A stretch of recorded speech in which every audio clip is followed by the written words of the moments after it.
Welcome to this thought-provoking discussion on the bedrock of human understanding, the scientific method. Today we are here to explore the very essence of how we unravel the mysteries of the universe, question the unknown, and discern the profound truths that shape our reality. At the heart of scientific discovery lies a disciplined and systematic approach, the scientific method. And this remarkable process has been the guiding light of human progress, enabling us to explore the depths of the cosmos, comprehend the complexities of life, and engineer innovation that have transformed societies. And as part of the introduction, these are our learning objectives. Number one is to define and list the steps in scientific method. We have to explain the scientific method and apply the scientific method in an experiment. So therefore, the scientific method is not merely a set of rules. It is a powerful mindset, a lens through which we perceive the world with inquisitive eyes. It empowers us to form hypotheses, design experiments, gather data, and draw evidence-based conclusions. It is the tool that distinguishes science from mere speculation and superstition, instilling a sense of reliability and credibility in our pursuit of knowledge. So if we're going to define it to make it short, it is the process of answering scientific problem. I want you to think about this one. Do you judge the person right away? Once you see him or her, do you judge him right away or her? How do you handle family problems such as relationship conflict? How do you do that? When it comes to scientific problem, there are specific steps that we should take when using the scientific method.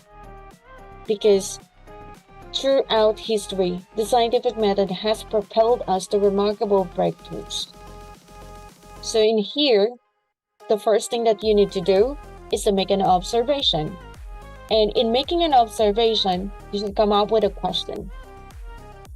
And that question should be about your observation.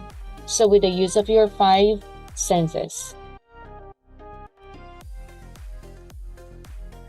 Your sense of sight, sense of touch, hearing, taste, smell. It's like tasting something, and then you come up with a scientific question. See something, even smell something. Again, with the use of 5 senses. Example, watching an apple fall from the tree could be an observation already. So with that observation, you may come up with a question. Even smelling garbage when they are decomposing. Why is it important? In terms of discovering something, observation is very important because they are the starting material for scientific questions and experiments. Have to observe.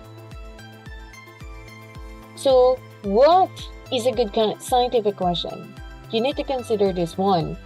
A good scientific question should be objective. It should be testable. If not, then therefore it will be hard for you to make a conclusion out of your experiment. It may be a verification question, or a theory question, or even experimental question. So those are somewhat good scientific questions. A scientific question should be narrow enough to answer with data gathered by observation or testing. It should not be a question about opinion. It's a different one. You may try to come up with a question. What do you observe right now? And what question can you create out of that observation? Next, the second step is that you are going to make a hypothesis. When we say hypothesis, it is an educated guess about how things work. It is an attempt to answer your question with an explanation that can be tested. That is what hypothesis is.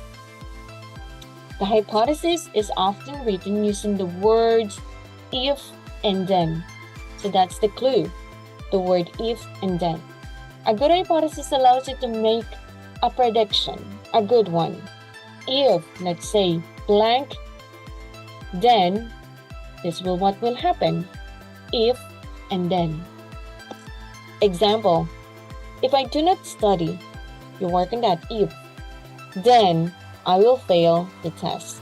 The if and then statements reflect your independent and the dependent variables. It should relate back to your original question, and it should be testable.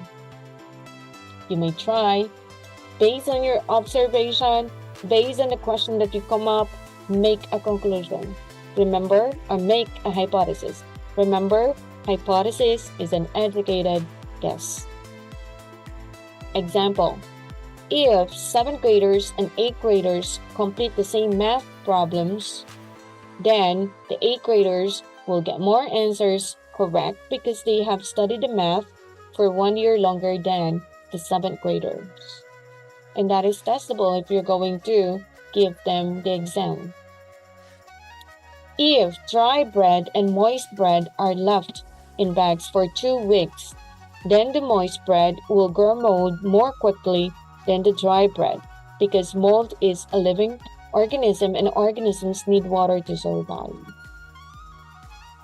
If some students eat breakfast before school and others do not, then the ones who do not eat breakfast will have better grades in their morning classes because their brains have more energy to think.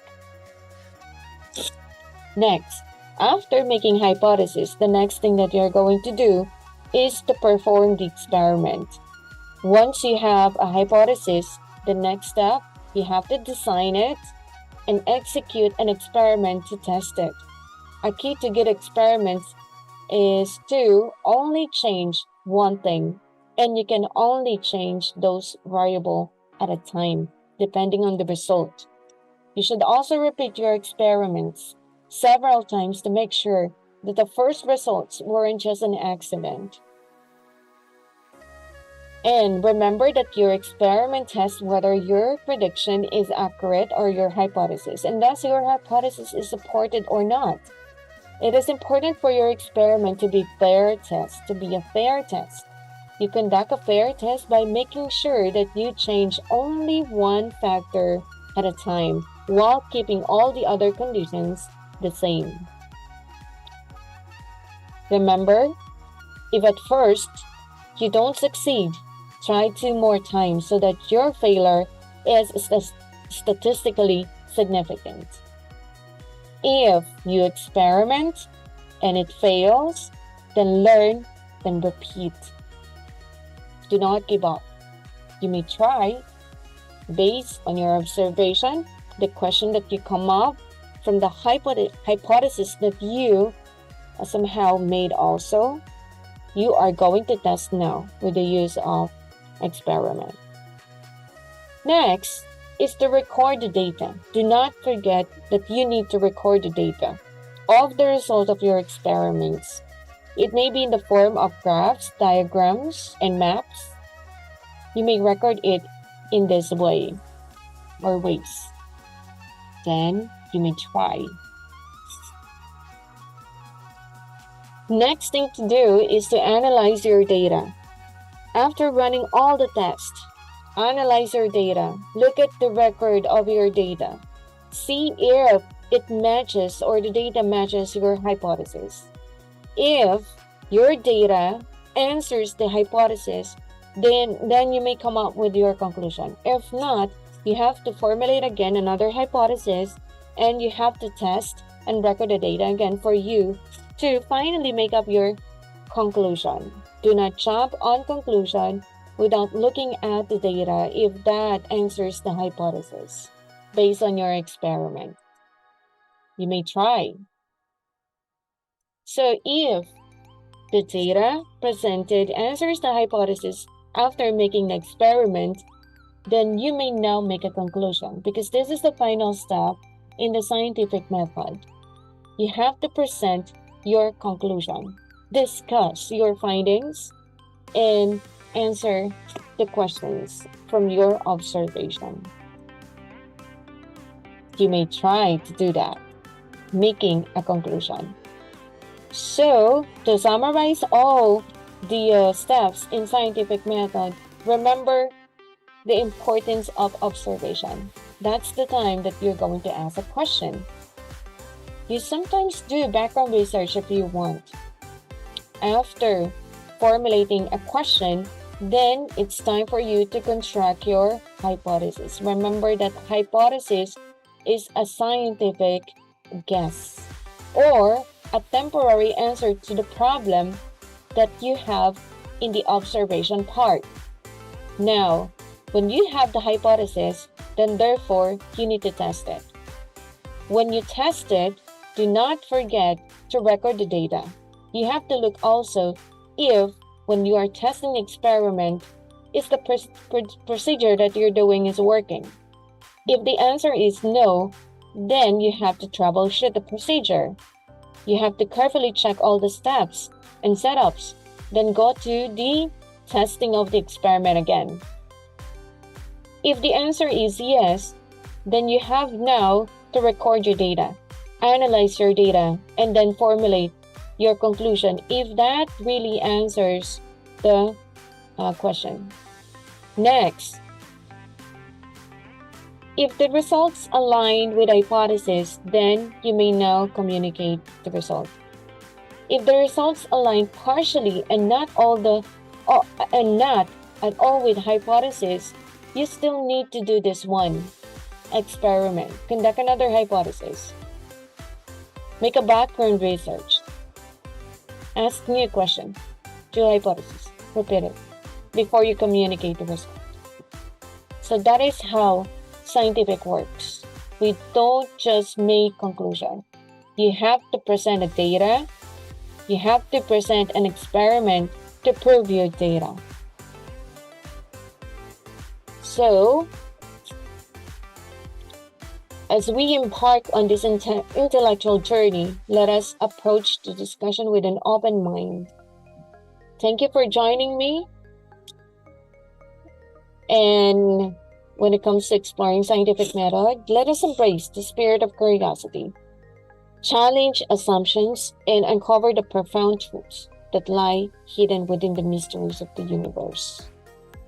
Thank you very much, and see you next time. Bye-bye. Don't forget to subscribe in our Mind Builder Zone.